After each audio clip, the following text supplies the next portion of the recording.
Hello everyone, welcome to my channel Science on Tips. So today our topic is LSD, which is Latin Square Design, and most of you were requesting for the video on LSD for a very long time. So here is the video. Watch it carefully. I hope it will be beneficial for you. So let us start with the topic. So first of all, what is the full form of LSD? It is a Latin square design and it comes after the CRD and RBD. So this design is basically used in the situations where the number of treatments are equal to the number of rows and the number of columns. It means when the number of treatments, number of rows and the number of columns are equal, जब तीनों ही equal होंगे तब हम LSD design को use करेंगे, otherwise हम LSD design को use नहीं करेंगे. फॉर एग्ज़ाम्पल, अगर हमारे पास 3 रो होंगी, 3 ही कॉलम होंगी और 3 ही ट्रीटमेंट होंगे, तब ये डिज़ाइन यूज़ हो जाएगा. लेकिन अगर 3 रो हैं, 3 कॉलम हैं, लेकिन ट्रीटमेंट हमारे 4 हैं, ठीक है, या फिर 2 हैं, कुछ भी एक कम हो जाए कोई भी चीज़ तीनों में से, तो हम LSD को यूज़ नहीं करेंगे. ठीक है, जैसे यहाँ पे एग्जांपल दी है मैंने कि LSD डिज़ाइन कब यूज़ होगा, जब 3 रो होंगी, 3 कॉलम होगी और 3 ही ट्रीटमेंट है. इसका मतलब रोज़, कॉलम्स और ट्रीटमेंट तीनों आपस में इक्वल हैं. तो जब ये तीनों आपस में इक्वल हैं तो हम क्या करेंगे, हम LSD डिज़ाइन को यूज़ करेंगे. और इसकी जो एक मेन पॉइंट होता है, हमारे पास जो ट्रीटमेंट हैं, ठीक है, जैसे आपने सुडोकू की गेम खेली होगी तो उसमें क्या होता है, ठीक है, एक लाइन में एक ही बार कोई एक नंबर आ सकता है. ठीक है, उसी तरह से यहाँ पे ट्रीटमेंट अगर ए है तो एक बार ए आ गया, यहाँ पे ए नहीं आएगा, यहाँ पे ए नहीं आएगा, ना यहाँ पे आएगा ना यहाँ पे आएगा, मतलब कि एक लाइन में एक ही बार एक ट्रीटमेंट आएगा. ठीक है, जैसे हमारे पास 3 ट्रीटमेंट दिए हुए हैं, ए, बी और सी. अगर यहाँ पे ए आ गया तो यहाँ पे बी आ गया और यहाँ पे सी आ गया. ठीक है, अगर यहाँ पे ए आ गया तो यहाँ पे बी, सी, अगर आप चाहो सी और बी भी कर सकते हो. ठीक है, तो अगर यहाँ पे बी आ गया, अब यहाँ पे अगर बी आ गया तो ऊपर ए और सी आ गए और इधर सी और ए आ गए. ठीक है, अगर यहाँ पे सी आ गया तो ऊपर बी और ए आ गए और यहाँ पे ए और बी आ गया, मतलब कि यहाँ पे सी दोबारा से नहीं आ पाएगा. ठीक है, तो ये क्या है, ये एक अरेंजमेंट होती है. और आपको जब क्वेश्चन दिया जाता है वो भी इसी तरह से अरेंज करके दिया जाता है. ट्रीटमेंट आपको पहले ही अरेंज करके दिए होते हैं ताकि एक लाइन में एक ट्रीटमेंट एक ही बार आए आपके. ठीक है,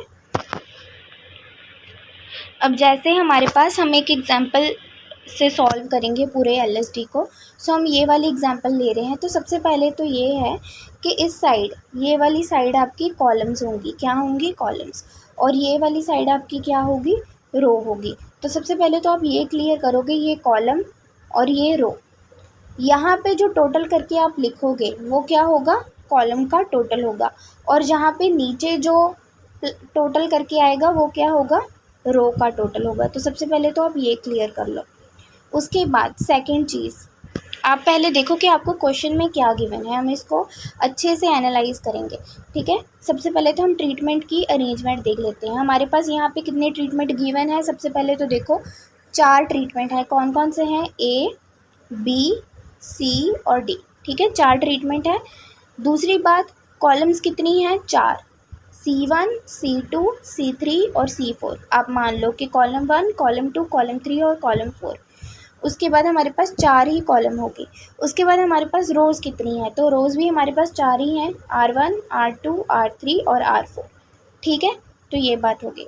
उसके बाद हम देखेंगे हमारे पास यहाँ पे ए है ट्रीटमेंट. ठीक है, ए की वैल्यू कितनी गिवन है, 12.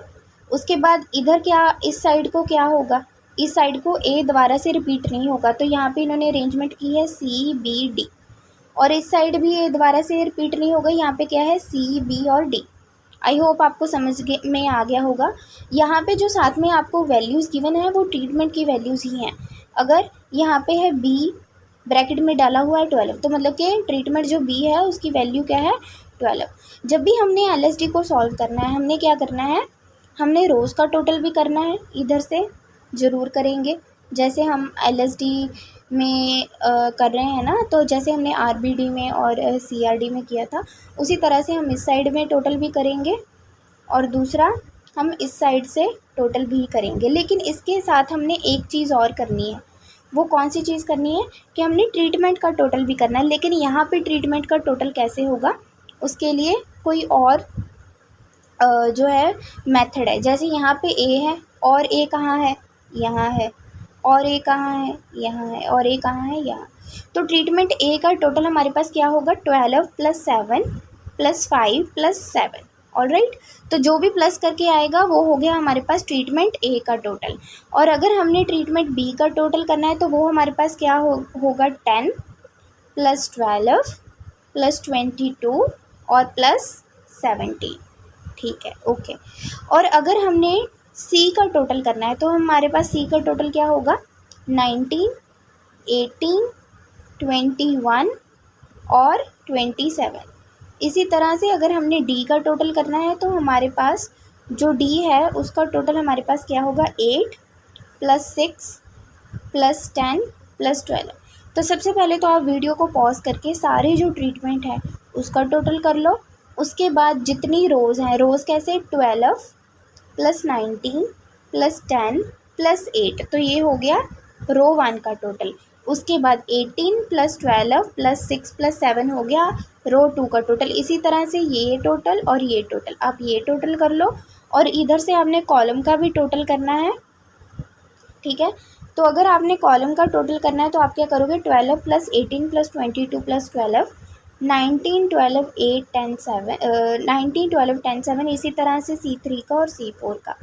ठीक है, तो वीडियो को पॉज करके पहले आप सारे टोटल करो और हम टोटल करके यहीं पे लिख लेंगे ताकि आगे हमने जो भी स्टेप्स फॉलो करने हैं उसमें हमें ईजी हो। ठीक है, बार बार हमें टोटल ना करना पड़े। तो पहले आप ये करो। तो ठीक है, तो अब हमने टोटल कर लिया, हमारे पास ये आ गया। ठीक है, तो हमारे पास C1 का टोटल आ गया 64, C2 का 48, ये देखो ये आ गया ना, कॉलम 2, कॉलम 3, कॉलम 4 का टोटल।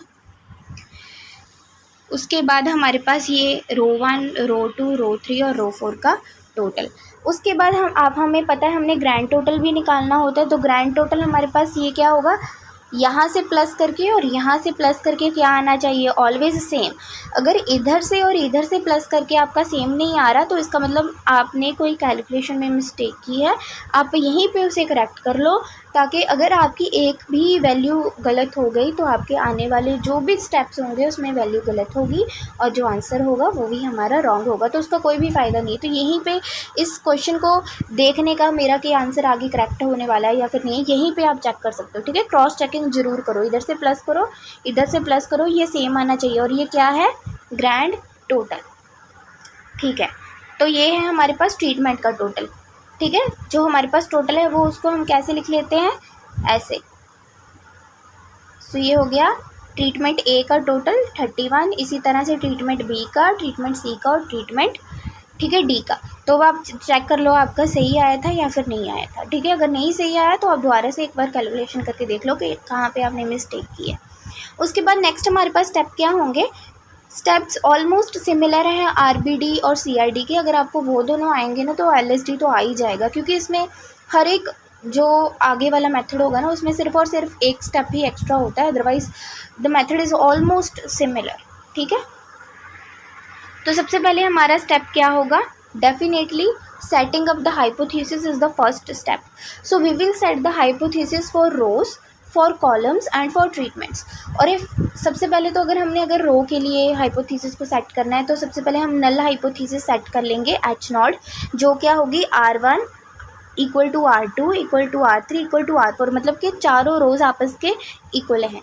ठीक है, उसके बाद अल्टरनेटिव हाइपोथेसिस हमारे पास क्या होगा, क्योंकि इन दोनों में से कोई एक चीज़ होगी, या तो सारी रोज आपस में इक्वल होंगी या तो सारी रोज आपस में अनइक्वल होंगी। So R1 is not equal to R2, not equal to R3, not equal to R4। इसी तरह से हम कॉलम के लिए और ट्रीटमेंट के लिए कर लेंगे। तो कॉलम के लिए हमारे पास क्या है, सबसे पहले null hypothesis C1 that is column 1 is equal to column 2 equal to column 3 and equal to column 4। ये पॉसिबिलिटी हो सकती है। अगर ये नहीं होगा, ये हम चेक करेंगे सबसे एंड में कि हमारे दोनों में से कौन सी हाइपोथेसिस अच्छा है, ठीक है।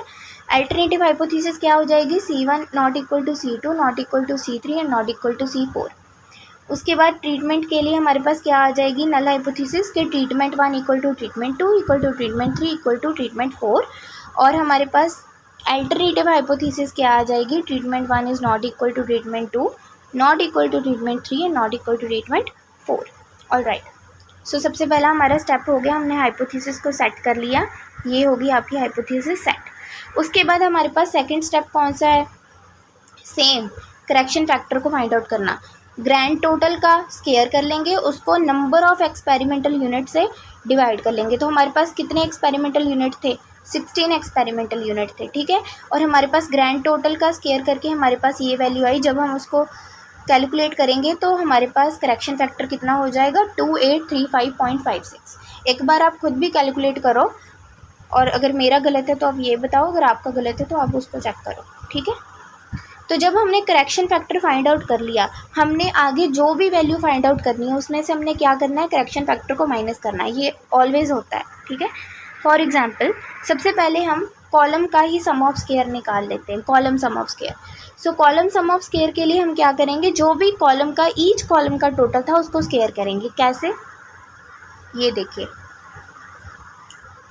इधर आपका कॉलम का C1 का टोटल क्या था, 64, C2 का क्या था, 48, C3 का भी 48 एंड C4 का 58। हमने इन सभी का स्केयर कर लेना है, ठीक है। स्केयर करके हम इसको डिवाइड कर देंगे। अब किससे डिवाइड करना है, LSG में आपको बहुत ज़्यादा सोचने की ज़रूरत नहीं होती, क्योंकि रोज ट्रीटमेंट कॉलम्स इक्वल होते हैं, तो तीनों 4 हैं, तो सभी को हमने 4 से ही डिवाइड करना है, ठीक है।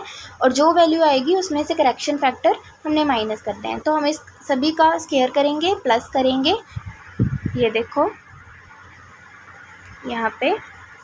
तो हमने सारी वैल्यूज़ का स्केयर कर लिया, आपस में प्लस कर लिया, डिवाइड बाय 4। क्यों, क्योंकि रोज़ कॉलम्स ट्रीटमेंट तीनों ही 4 हैं, माइनस करेक्शन फैक्टर ये आ गया हमारे पास। और इसको कैलकुलेट करके आपकी जो वैल्यू आई वो आपका क्या हो गया, column sum of square. Fine. जिस तरह से हमने कॉलम सम ऑफ स्केयर को फाइंड आउट किया है, उसी तरह से आप रो सम ऑफ स्केयर को फाइंड आउट कर लो। RSS भी इसे बोल देते हैं। तो रो 1 का स्केयर, रो 2 का, रो 3 का, रो 4 का square divided by of course 4 minus correction factor. तो आप देख लो एक बार, ये 49 ही है ना, रोज़ का हमने गलत तो नहीं ले लिया, एक्टिव होकर देखना है। तो ये है हमारे पास रो 1 का, row 2, row 3 and row 4। Alright, okay, easy. अब हमारे पास क्या चीज़ रहेगी, सोचो तो। कॉलम हो गया, रो हो गया, तीसरा क्या रहता है, ऑफ कोर्स हमारा तीसरा रहता है ट्रीटमेंट। सो ट्रीटमेंट का टोटल भी हमने निकाला है, हमने निकाला था ना। सो हमारे पास ट्रीटमेंट A का टोटल कितना था, 31। ट्रीटमेंट 2, ट्रीटमेंट B का कितना है, चेक करो, यहाँ देखो। मैं आपको इसलिए बार बार पीछे जाके दिखा रही हूँ ताकि आप कंफ्यूज ना हो, अदरवाइज़ मुझे तो पता है। ट्रीटमेंट 1 का, ट्रीटमेंट 2 का हमारे पास जो B है उसका कितना है, 61, C का कितना है, 85 और D का कितना है, 36। सभी का स्केयर करेंगे, आपस में प्लस करेंगे और डिवाइड किससे करेंगे, 4 से, और माइनस क्या कर देंगे, करेक्शन फैक्टर। इसी तरह से करेंगे। तो यहाँ पे देखो, हम चेक करते हैं हमारा सही है, ये देखो आ गया ना हमारे पास। हमने सभी का स्केयर करके आपस में प्लस कर लिया, divided by 4 minus correction factor, और इसको कैलकुलेट करके हमारे पास आंसर आ गया। उसके बाद हमने टोटल सम ऑफ स्केयर, तो पहले हम वैसे पहले ही निकालते हैं, स्टार्टिंग में निकालते हैं, लेकिन यहाँ पे मैंने एंड में निकाला है। क्यों निकाला है, क्योंकि ये ईजीएस्ट चीज़ है, हमने सभी में निकाली है। आपकी अपनी इच्छा है कि आपने पहले निकालना है जो बाद में। ये मैंने वैसे ही बाद में निकाला है, क्योंकि मैंने वो सम ऑफ स्केयर पहले निकाल दिया, उसमें डिवीज़न वगैरह होती है, वो ज़्यादा थोड़े से डिफ़िकल्ट होते हैं। तो टोटल सम ऑफ स्केयर निकालने के लिए मैं क्या करना है आपको पता है, हर एक वैल्यू का स्केयर कर दो, जो भी आपको वैल्यू गिवन है उसको आपस में प्लस कर दो, उसमें से करेक्शन फैक्टर माइनस कर दो। कैसे, यहाँ देखो, हर एक वैल्यू का स्केयर कर दो। कैसे, अगर यहाँ पे समझ में नहीं आ रहा तो I will recommend you first go and watch the videos on CRD and RBD, then it will be really helpful for you. You will be able to understand it easily. Alright, so 12 का square कर दो, 18 का square, 22 का square, 12 का square. इसी तरह से जितनी भी वैल्यूज़ गिवन है ना आपको, इसमें सारी वैल्यूज़ को स्केयर करके आपने आपस में प्लस करना है। प्लस करके जो भी आएगा उसमें से आपने करेक्शन फैक्टर जो है उसको माइनस करते हैं। ठीक है, यहाँ पे और कुछ नहीं किया, यही किया है, सारी वैल्यूज़ का स्क्वायर कर दिया, आपस में प्लस कर दिया, उसमें से करेक्शन फैक्टर माइनस कर दिया, और हमारे पास TSS इसको हम बोलते हैं, that is total sum of square आ गया। लास्ट में हमने क्या फाइंड आउट करना होता है, of course error sum of square. तो एरर सम ऑफ स्क्वायर हम कैसे फाइंड करते हैं, TSS में से जो भी हमने वैल्यू निकाली है सभी को माइनस कर दो, कॉलम सम ऑफ स्क्वायर को, रो सम ऑफ स्क्वायर को और ट्रीटमेंट सम ऑफ स्क्वायर, सभी की वैल्यूज़ को आपने TSS में से माइनस करना है। अगर आपकी ये वैल्यू कम आ रही है ना तो आपका ये नेगेटिव आ जाएगा, तो वो कभी भी आंसर नहीं होता है आपका। ठीक है, कभी भी आंसर नहीं होता है, तो मतलब आपकी कैलकुलेशन में ही कोई मिस्टेक है। तो कभी कभी होता है कि अगर आपको कैलकुलेटर मिल भी जाता है, नहीं भी मिलता है, ये तो according to the college and university vary करेगा, तो आप खुद निकाल के देखना। ठीक है, उसके बाद ये आ गया हमारे पास, ये हमारे पास कौन सी वैल्यू थी, TSS, CSS, RSS and treatment SS minus करके ये हमारे पास एरर SS आ गया। अब जब हमारे पास सारी वैल्यूज़ निकल गई तो हमारे पास नेक्स्ट स्टेप कौन सा होगा, फॉर्मेशन ऑफ अनोवा। ठीक है, सो नोवा बनेगा। तो नोवा कैसे बनेगा, यहाँ पे है नोवा, तो आप सबसे पहले ऊपर लिख लो, वेरिएशन किस चीज़ से आ रही है, sum of variation, degree of freedom, sum of square, mean sum of square and F ratio. ठीक है, ऐसे ही होता है, सभी में ऐसे ही होता है। उसके बाद हमारे पास यहाँ पे कौन कौन सी चीज़ थी, rows, columns, treatment, error and total. ठीक है, इन सभी का फॉर्मूला अलग है। ठीक है, अगर आपने रोज की फाइंड आउट करनी है डिग्री ऑफ फ्रीडम, तो आप नंबर ऑफ रोज -1 करोगे। सो नंबर ऑफ रोज कितनी है, 4, 4 - 1 हमारे पास क्या हो गया, 3। यहाँ पे नंबर ऑफ कॉलम्स -1, 3, क्योंकि कॉलम भी हमारे पास 4 ही है। ट्रीटमेंट का कैसे फाइंड आउट करोगे, number of treatment -1, that is also 3। तो अगर आपने एरर फाइंड आउट करना, उसका फॉर्मूला है T-1 multiply by T-2। So treatment हमारे पास दैट इज़ 4 - 1 = 3, यहाँ पे 4 - 2 = 2। सो 3 टू द हमारे पास क्या हो गया, 6। सो अगर आपने टोटल फाइंड आउट करना है उसके लिए आपका N-1, N क्या है, नंबर ऑफ एक्सपेरिमेंटल यूनिट। सो कितने नंबर ऑफ एक्सपेरिमेंटल यूनिट थे, 16 के, टोटल कितने हैं, 16 - 1 हमारे पास ऑफकोर्स क्या आ जाएगा, 15। तो ये आपकी वैल्यू आ गई 15। उसके बाद यहाँ पे हमने कुछ नहीं किया, जो वैल्यूज़ हमने फाइंड आउट की थी उन्हीं को लिखा है। ऊपर जो हमने वैल्यूज़ निकाली है ना, रो सम ऑफ स्क्वायर की, कॉलम सम ऑफ स्क्वायर की, ट्रीटमेंट सम ऑफ स्क्वायर की, एरर सम ऑफ स्क्वायर की, वही वैल्यूज़ लिखी हैं। उसके बाद हमने फाइंड आउट करना है मीन सम ऑफ स्क्वायर। अगर जब भी आपने मीन सम ऑफ स्क्वायर को फाइंड आउट करना है, आप क्या करोगे, ये जो वैल्यूज़ गिवन है इसको डिग्री ऑफ फ्रीडम से डिवाइड कर दो। जैसे 60.19 को जब हमने 3 से डिवाइड किया तो हमारे पास आ गया 20.06। इसी तरह से इसको इससे डिवाइड करो, इसको इससे और इसको इससे डिवाइड करके आपके पास वैल्यूज़ आ जाएंगी। तो ये आ गया आपका मीन सम ऑफ स्क्वायर। जब आपका मीन सम ऑफ स्क्वायर आ गया, लास्ट हमारा स्टेप है finding out the F ratio. जब हमारे पास एफ रेशो आ जाएगी, वो है हमारी कैलकुलेटेड एफ रेशो, जो हमने खुद कैलकुलेट करी है। ठीक है, ओके। तो अब हम कैसे निकालेंगे एफ रेशो, एफ रेशो निकालने के लिए आपने रोज़ की अगर एफ रेशो निकालनी है तो अब क्या, जो रोज़ का मीन सम ऑफ स्क्वायर है डिवाइडेड बाय एरर का मीन सम ऑफ स्क्वायर। ठीक है, तो जो 20.06 को 13.23 से डिवाइड करोगे ना तो आपके पास ये वैल्यू आ जाएगी। ठीक है, उसके बाद इसी तरह से अगर आपने कॉलम का निकालना है, ठीक है, तो कॉलम के मीन सम ऑफ स्क्वायर को आप किससे डिवाइड कर दोगे, एरर के ही, सेम सभी को एरर से ही आपने डिवाइड करना है। ठीक है ना, अगर आपने ट्रीटमेंट का निकालना है तो इसको भी आप इससे डिवाइड कर दोगे। इसी तरह से आपकी 3F रेशो आ जाएंगी। ठीक है, ये आ गई हमारे पास 3F रेशो। लास्ट स्टेप हमारा इंटरप्रिटेशन होगा कि हमारी कैलकुलेटेड एफ रेशो और जो टेबल की एफ रेशो है उसमें क्या डिफरेंस है। ठीक है, वो देखेंगे हम। तो ये आ गया हमारे पास इंटरप्रिटेशन। तो सबसे पहले हम रो के लिए देख लेते हैं। ठीक है, तो सबसे पहले हम रोज़ के लिए देख लेंगे। तो रोज़ के लिए हमारे पास क्या होगा, एक second,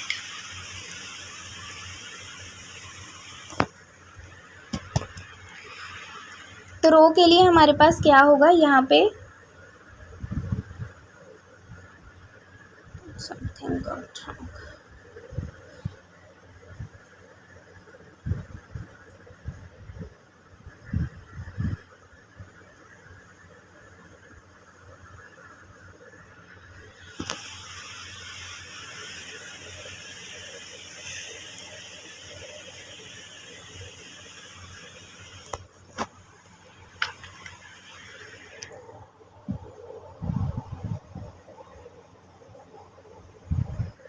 okay, sorry for the inconvenience. Okay, तो हमारे पास रो के लिए हमारे पास क्या होगा कि कैलकुलेटेड एफ रेशो को हम टेबल एफ रेशो से फाइंड आउट करेंगे। सो कैलकुलेटेड तो हमारे पास है 1.51। अगर आपने टेबल से देखनी है तो चाहे तो आप नेट से सर्च कर लो, चाहे आपकी बुक्स के पीछे भी टेबल दिया होता है, ठीक है, वहाँ से भी आप देख सकते हो। कैसे? जैसे यहाँ देखो, आपने टेबल से अगर देखनी है तो आप कैसे देखोगे? At V1 equal to 3, okay, and V2 equal to 6, आपकी कितनी वैल्यू? अगर आपने कॉलम के लिए देखनी है तो V1 equal to 3 and V2 equal to 6, और अगर आपने ट्रीटमेंट के लिए देखनी है तो V1 equal to 3, V2 equal to 6। Okay, तो ये आ गया हमारे पास, मतलब कि सभी के लिए जो हमारी टेबल वैल्यू होगी ना वो सेम ही होगी। ऑफ कोर्स सेम ही होगी, अगर ट्रीटमेंट कॉलम रो सभी इक्वल हैं तो सेम ही होगी टेबल की वैल्यू। तो आप देख लो, यहाँ पे कैलकुलेटेड वैल्यू हमारी छोटी है। अगर हमारी कैलकुलेटेड वैल्यू टेबल वैल्यू से छोटी हो तो we always accept the null hypothesis. तो इसमें भी छोटी है, इसमें भी छोटी है, इसमें भी कैलकुलेटेड छोटी है, तो एक्सेप्ट हो गया नल हाइपोथेसिस हमारा। जो थर्ड है उसमें क्या है, वो बड़ी है, तो यहाँ पे नल हाइपोथेसिस रिजेक्ट हो गया। सो ट्रीटमेंट के लिए रिजेक्ट हो गया, कॉलम के लिए और रो के लिए एक्सेप्ट हो गया। तो यही है आपका एंड, मतलब कि यहीं पे आपका क्वेश्चन ख़त्म हो जाएगा। तो इसी तरह से मतलब कि आपको स्टेप ही फॉलो करने होते हैं। अगर आपको नहीं समझ लगा तो आप एक बार फिर से वीडियो को देख लो, लेकिन आप इस तरह से अगर क्वेश्चन करोगे तो आपका कभी भी गलत नहीं होगा। Thanks for watching the video and please subscribe to my channel for more such videos, and also comment down below if you want to see more such videos and what topic do you want next. Also mention that. Alright, so thanks for watching it. Have a nice day.